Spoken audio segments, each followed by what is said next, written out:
दोस्तों आज इस वीडियो में जानने वाले हैं कि मखाना कैसे बनता है। ये वो मखाना है जिसे हमारे यहाँ पूजा में भी काफ़ी यूज किया जाता है और मखाना हम अच्छी डाइट के लिए खाते भी है। चलिए जानते हैं कि मखाना आखिर बनता कैसे है, लेकिन उससे पहले वीडियो को लाइक करके चैनल को सब्सक्राइब जरूर कर दीजिएगा।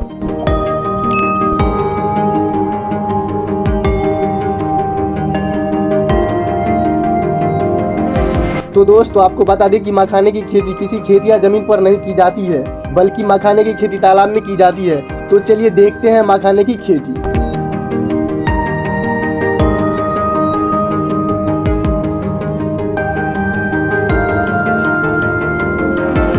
तो दोस्तों मखाने की बुआई से पहले अक्टूबर नवंबर के महीने में तालाब को साफ कर लिया जाता है और फिर दिसंबर से जनवरी के महीने के बीच कुछ इस तरह तालाब में मखाने की बीज को बोई जाती है।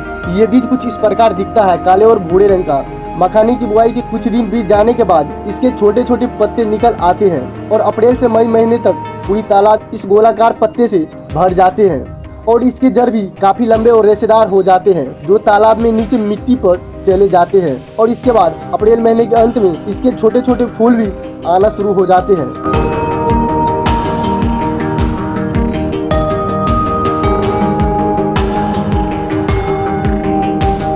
और मई महीने के पहले सप्ताह में ही फूल काफी संख्या में आने लगते हैं, जो कि काफी खूबसूरत दिखता है। और मई महीने के अंत में फल भी आना शुरू हो जाते हैं। मखाने का फल 30 और कटीला होता है और इसमें बीज की बात की जाए तो एक फल में लगभग 70 से 100 बीज होते हैं और यही बीज आगे चल के मखाना बनता है।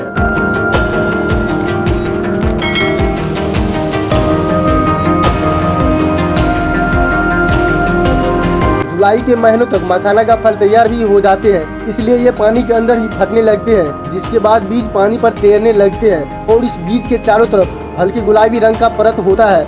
और जब 1-2 दिन बाद गुलाबी रंग का कवर गल जाने के बाद सफेद हो जाते हैं, तब ये बीज तालाब के अंदर मिट्टी पर बैठ जाते हैं।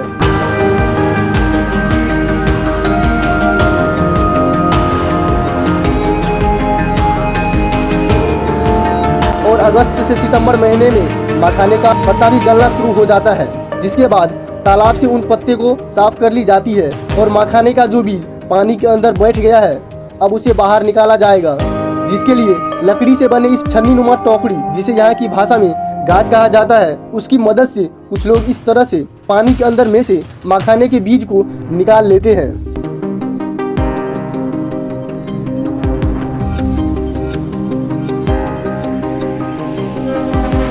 और सारा बीज निकालने के बाद इसे कुछ इस तरह पैरों से मसलकर बीज की सफाई की जाती है, जिससे बीज के ऊपर का कवर निकल जाता है। और इस बीज को पानी से साफ करने के बाद इन्हें अगले प्रोसेस के लिए तैयार किया जाता है।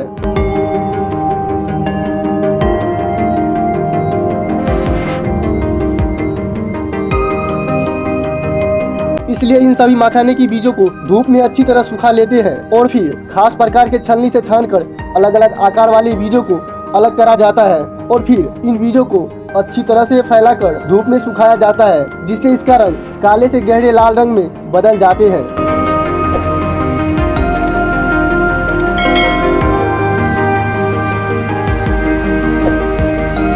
उसके बाद इन बीजों को उसी दिन बिना बालू के मिट्टी की कढ़ाई में भुना जाता है और भुनाई के बाद इन बीजों को ठंडे छायादार जगहों पर कुछ दिनों तक सुखाया जाता है, जिससे बीज के कड़े छिलके और अंदर के मुलायम लावा ढीला पड़ जाता है। और फिर अब थोड़ा थोड़ा करके इन बीजों को कढ़ाई में भुना जाता है।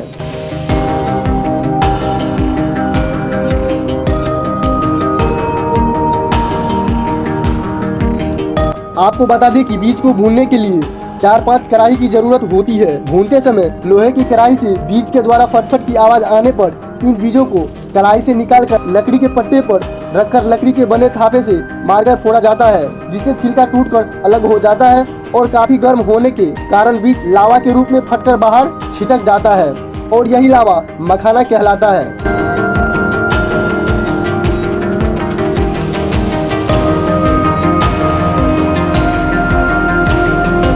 और अब मखाने की पॉलिशिंग और इनमें से अच्छी तरीके से छिलके अलग करने के लिए इस मखाने के लावों को इस मशीन में डाला जाता है, जिससे निकलने के बाद एकदम सफेद मखाना तैयार हो जाता है। और फिर इन सभी को पैकेट में भरकर पैक कर देते हैं और फिर मार्केट में बिकने के लिए भेज दिए जाते हैं।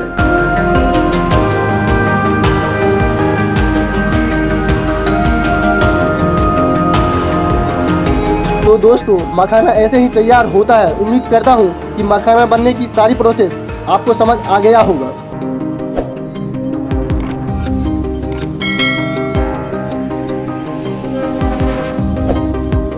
तो दोस्तों आज की इस वीडियो में बस इतना ही। मिलते हैं अगली ऐसे ही मजेदार वीडियो में। तब तक के लिए बाय। जय हिंद।